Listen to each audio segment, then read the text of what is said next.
our students come to us with a variety of fears, and I think often our students feel like they're the only ones. That individual is the only one with the fear that they are experiencing, but I find that their fears are pretty common, and that is leaving their family to have to spend more time in school. Spending time in school after being away from school for so many years is very difficult for a person to do. They're worried that they were never good in math, and how will they learn the math or another subject.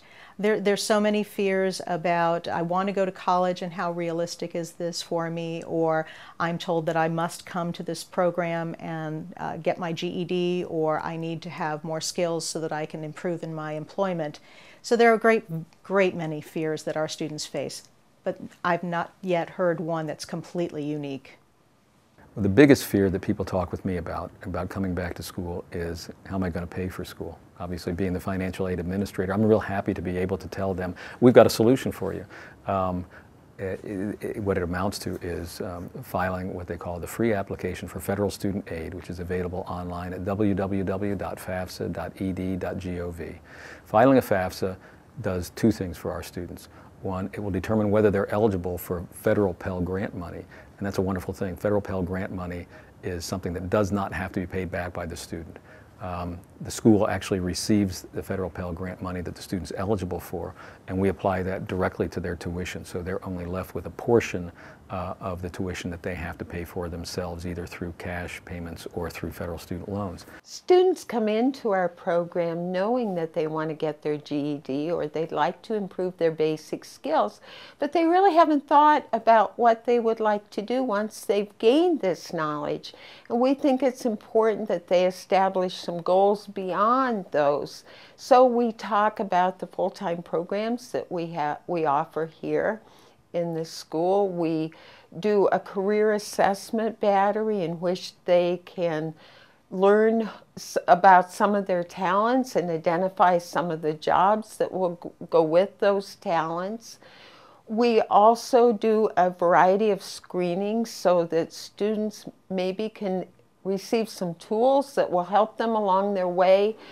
I think the biggest reason for the strategies is to make students feel comfortable and feel as though they're going to be able to achieve their goals. The best advice that I could give for students who are preparing to come back to school is just to believe that you can really do this. If you want to change your career or improve the skills that you currently have and you're willing to put the time and effort into it, we have amazing staff members, outstanding instructors, and we are here to do everything that we can do to help you through it.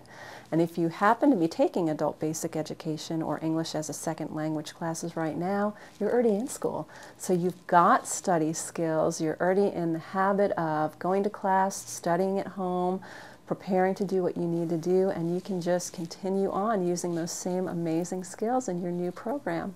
I am so proud to see them leave a GED program, complete it successfully, and then come into our adult workforce program.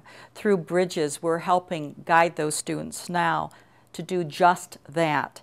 Once they know that they can be successful and they've found out something about themselves that they never knew before. Maybe they found out that they're very good at being a leader, they're very good at listening or taking notes, or they're very good at math that they never knew before.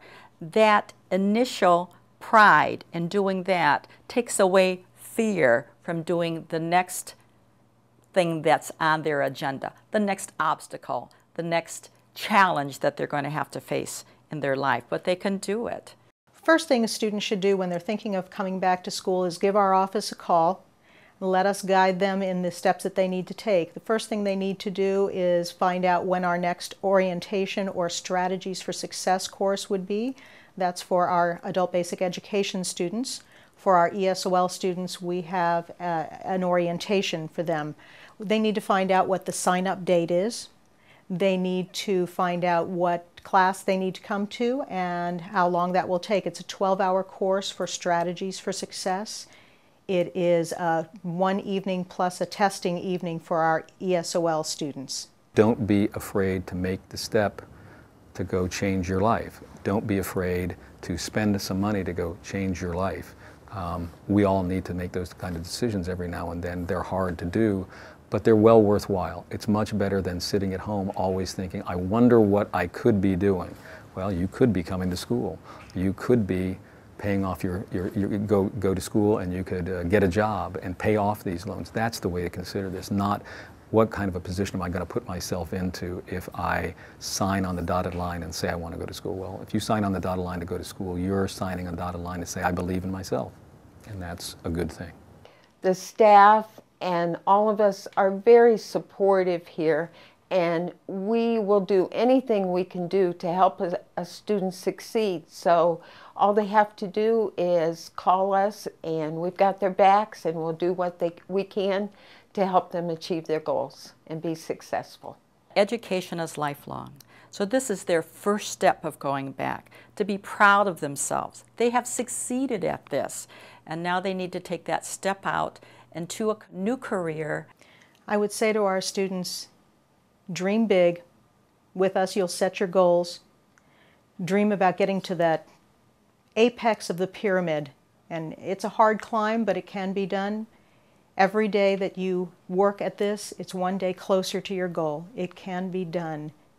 Don't give up. Remember, quitting is not an option.